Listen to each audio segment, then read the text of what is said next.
alors qu'il y a des personnes qui ont la chance d'être avec leurs parents et il y a des parents qui font qui montrent le bon exemple aux enfants. Et aujourd'hui, quand j'ai dit qu'il fallait qu'on devait parler on devait parler de la guérison, parce que c'est important de parler de la guérison. Vous savez pourquoi? Parce qu'il y a des personnes qui souffrent. Comme la dame qui est venue tout à l'heure, elle a parlé du fait que la souffrance qu'elle a, c'est parce que sa propre famille a tué ses parents. Sa propre famille a tué son père et sa mère et elle a grandi seule. Vous savez, quand on parle de guérison, c'est dans beaucoup de sens.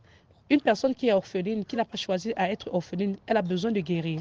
Et Dieu est grand parce que Dieu lui a donné la guérison dans ce life. Elle a pu obtenir sa guérison parce qu'au départ, quand je lui ai dit, il va falloir que tu puisses pardonner à toutes ces personnes parce que je sais que tu as mal, tu as grandi sans tes parents, mais il faut pardonner. Elle a dit que c'est difficile pour pardonner, mais je lui ai demandé si elle pouvait bien lire le psaume 55.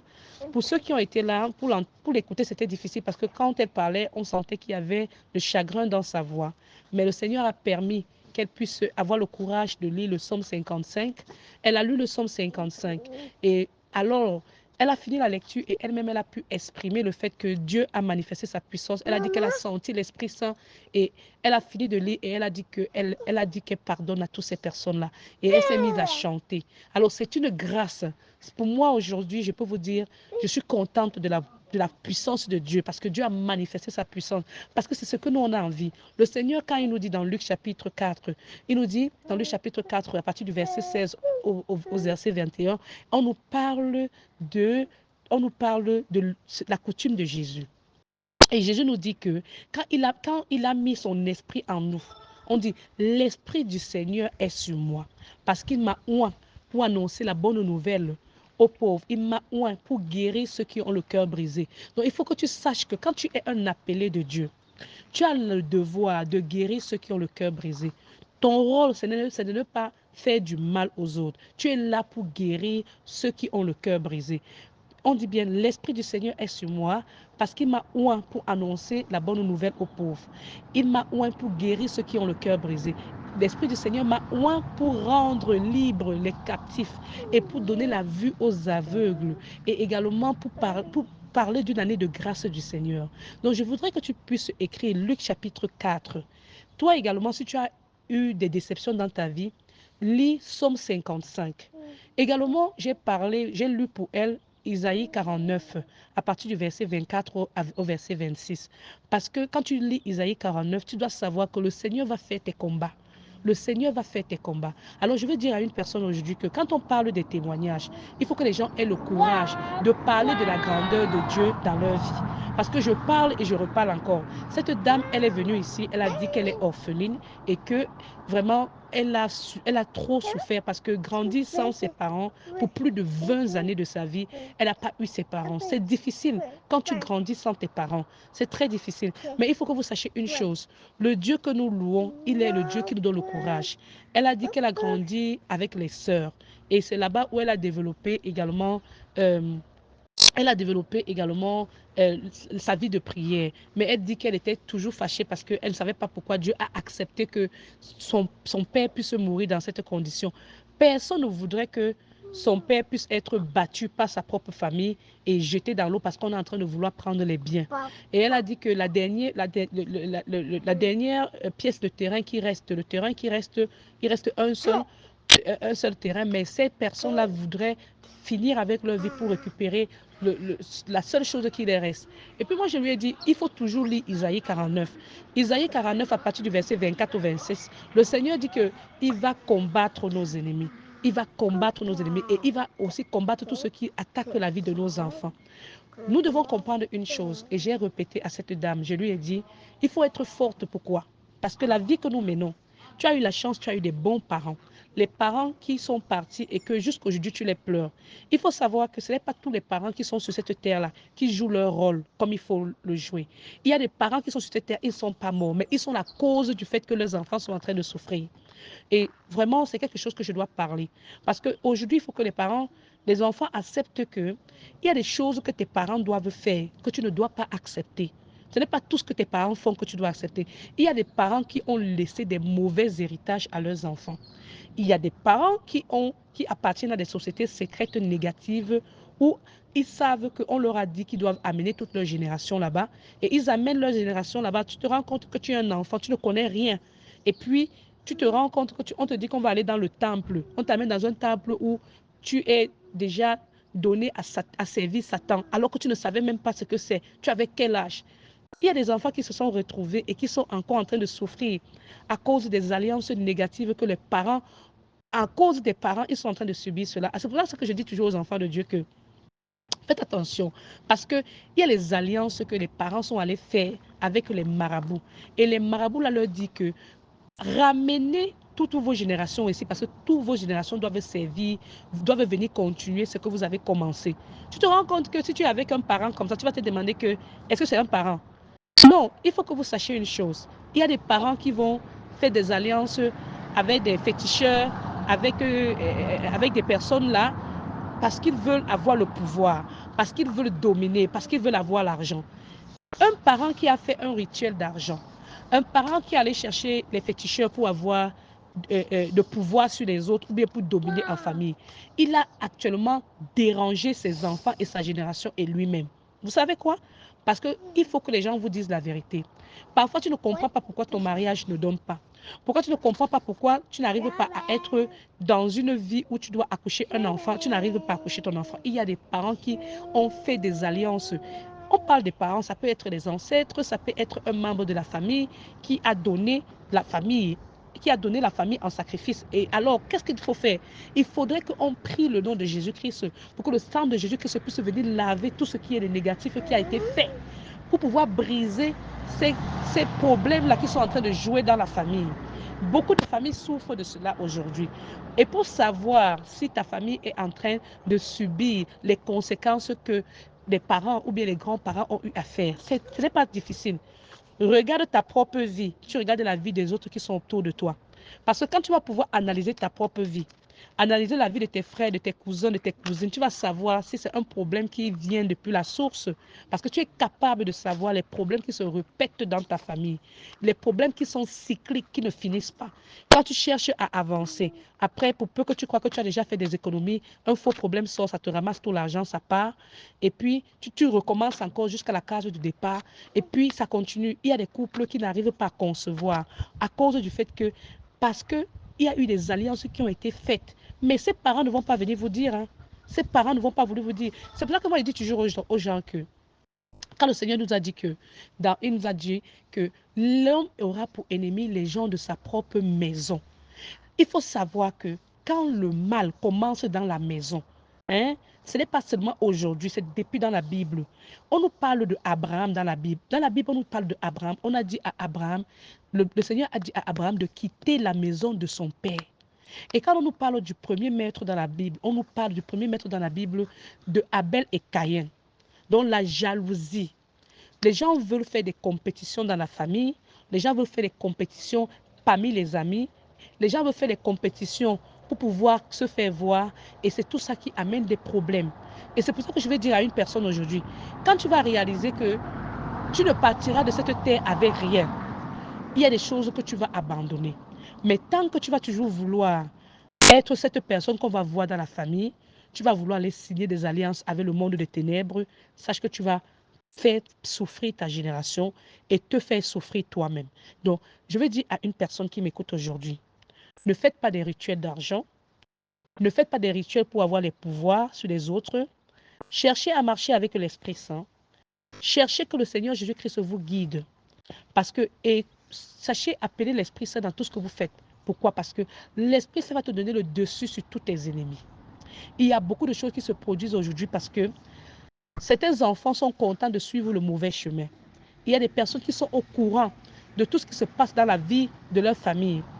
Mais ils savent que ce n'est pas en accord avec ce que Dieu demande. Mais vous continuez à faire cela. Parce que vous vous dites que vous allez vivre bien sur cette terre et vous vous dites que vous vous en foutez des autres. Il ne faut pas faire l'égoïsme. L'égoïsme, c'est signer des pactes qui vont faire souffrir la génération. Parce qu'il faut savoir que tout ce que le diable te donne, ça va prendre sept générations. Sept générations. Imagine-toi, aujourd'hui, tu es en train de souffrir peut-être de ce que certains de tes parents, de tes aïeux ont eu à faire. C'est pour ça que quand on dit aux gens de revenir à Jésus, de prier Jésus pour que le sang de Jésus-Christ puisse nous laver, nous débarrasser de tout ce qui a été mauvais, certaines personnes se disent que ce sont des blagues. Mais je viens ici pour dire à quelqu'un aujourd'hui que la guérison est possible en Jésus. Il ne faut pas laisser que parce qu'on va te dire que ce sont tes parents ou bien ce sont tes grands-parents, tu vas aller signer des pactes que tu ne vas pas savoir. Parce que comment est-ce qu'ils vont te faire signer des pactes? Ils vont te faire comprendre qu'ils vont créer une situation eux-mêmes.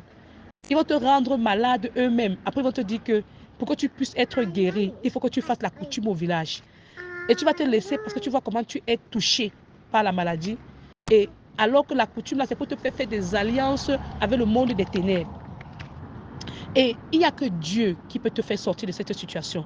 Parce que même quand tu vas leur dire que tu ne fais pas, ils vont procéder par l'envoûtement, pour t'envoûter par la nourriture, par les objets qu'ils vont te donner, pour te pousser à venir les suivre. Il faut savoir que aujourd'hui, la société qu'on est en train de vivre, il y a des enfants qui sont spécialisés, qui sont initiés. Ils sont initiés à faire le mal. Pour eux, comme ils ont grandi dans ce milieu, je vais te dire qu'ils ne voient pas ça comme le mal. Ils voient ça comme une pratique qui est normale pour eux. Il y a des personnes qui ont été initiées depuis le ventre de leur mère. C'est-à-dire que ces personnes te font le mal, elles rient, elles n'ont même pas le souci. Alors je vais dire à une personne qui est en train de m'écouter aujourd'hui que sois prudente. Parce que tu ne sais pas si la personne qui est en train de faire semblant de t'aimer, elle n'est pas de t'aider, voilà, est d'abord la personne qui a causé le problème. Parce qu'il y a des personnes qui font semblant d'être avec toi, mais qui ne sont pas avec toi. Ils sont simplement là pour te pousser à faire ce qu'ils sont en train de faire. Ils ont déjà fait leurs alliances sataniques et ils veulent t'amener à signer les mêmes alliances sataniques comme eux. Alors ne cours pas pour aller demander de l'aide à n'importe qui. Parce qu'il y a des personnes qui vont te demander, qui vont te donner de l'aide. Après, tu vas même venir vouloir leur remettre la même somme d'argent qu'ils t'ont donné. Ils vont te dire que non, tu dois venir te connecter à eux pour adhérer à leur réunion. Alors ne pas prêter l'argent n'importe où. Alors bien aimé dans le Seigneur, je vais dire à une personne aujourd'hui, sois contente de prier le Seigneur Dieu. Sois contente de prier le Seigneur qui nous a envoyé cette terre. Et que ce soit tes parents, que ce soit ta soeur, que ce soit ton oncle, quiconque qui veut venir dans ta vie pour te proposer de faire quelque chose, mets-toi en genoux, prie d'abord le Seigneur Jésus-Christ. Demande l'intervention de Dieu. Qu'on ne vienne pas te tromper en te disant que aide-toi, le ciel t'aidera. Parce que il y a les aide-toi que tu vas aller signer des alliances avec le monde des ténèbres et que quand tu vas te mettre à prier, tu vas commencer à bagarrer. Pourquoi? Parce que beaucoup de gens qui ont fait des alliances sataniques sans s'en rendre compte, alors les personnes qui ont visité les féticheurs, qui ont visité les astrologues, tout travail que tu es en train de faire là-bas, il faut savoir que ça te lie à un hôtel satanique. Et tu auras des réclamations. Et ces réclamations-là, tu vas te retrouver que tu vas aller vers Jésus, tu vas te mettre à bagarrer dans la nuit. Parce que les esprits là vont te dire que tu as déjà fait une alliance avec eux. Pourquoi est-ce que tu veux encore appeler le nom de Jésus? C'est pour ça que vous allez voir beaucoup de personnes qui sont là, qui se disent qu'elles prient le nom de Jésus-Christ. Tant qu'elles appellent le nom de Jésus-Christ, c'est comme si on les fouettait, on les frappait. Parce que ils ont déjà signé des alliances. Et il faut maintenant qu'ils rejettent les alliances qu'ils ont signées. Mais parce que beaucoup de personnes veulent le pouvoir, veulent se mettre dans leur maison à regarder dans la calebasse d'eau et à voir dans un autre pays, ou bien à mettre les choses dans la bouche pour dominer les autres personnes, ils ne veulent pas vouloir abandonner, ils vont pas vouloir abandonner les pouvoirs maléfiques qu'ils ont obtenus du monde des ténèbres. Je vais dire à une personne, Seigneur Jésus qui nous a dit, remettez à César ce qui appartient à César. Quand tu auras le courage de rejeter tous les faux pouvoirs de ces marabouts-là, de ces féticheurs, de jeter tous les parfums, les huiles, les savons, tous les colliers démoniaques qu'ils t'ont donnés, tu reviens à Jésus et tu pries Jésus sincèrement, quel que soit ce que ce diable va faire, il va fuir.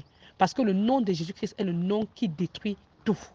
Alors je vais dire à une personne aujourd'hui, oui, notre sœur a parlé qu'elle a perdu ses parents et elle est dans la douleur, mais il y a des parents qui sont des causes de la douleur de leurs propres enfants.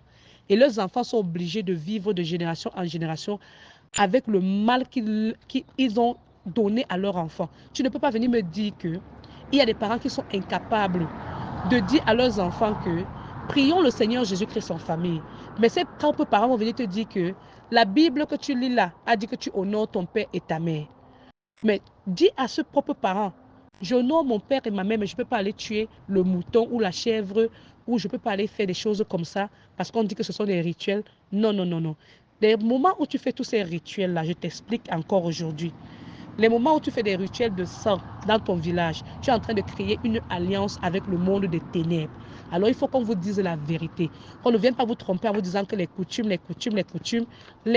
sataniques là, ce sont des alliances négatives. C'est pour cela que vos choses que vous êtes en train de faire, ça n'avance pas. Donc je vais dire à une personne aujourd'hui, accepte que tu as été créé par le Seigneur Dieu et qui est miraculeux, qui a un pouvoir, et de renonce aux alliances sataniques là au nom puissant de Jésus-Christ. Amen. Donc, je vais te parler à une personne aujourd'hui. Soyez courageux de dire non. Il faut savoir dire non aux ruses du diable. Il faut savoir dire non à ce que les gens sont en train de faire.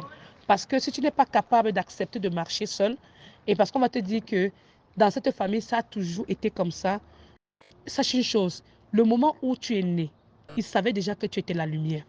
Et la lumière que tu es, ils t'ont combattu depuis. Mais c'est parce que Dieu te protège, parce qu'il veut te dire, je veux que tu me serves. Je veux que tu me serves. Ne reste pas dans les ténèbres. Tu es venu les trouver dans les ténèbres, mais je t'ai mis au milieu d'eux pour que tu apportes la lumière. Donc, décide d'être la lumière de Jésus-Christ. Ne sois pas comme Satan qui s'est déguisé en ange de lumière. Alors, si tu peux comprendre ce que je vais dire aujourd'hui, ne sois pas l'ange démoniaque de lumière des ténèbres. Sois l'ange de lumière de Jésus-Christ. Donc je vais dire à une personne aujourd'hui, aie le courage de dire non. N'accepte pas de faire des choses qui vont t'éloigner du plan de Dieu. Merci, bien-aimé dans le Seigneur. Believer of God, I want to say thank you for those who have been here since morning. We had a powerful time. We had powerful testimony. And like I always do, I'll end up with prayer, and I will be praying, and I will also sing to the Lord. Yes.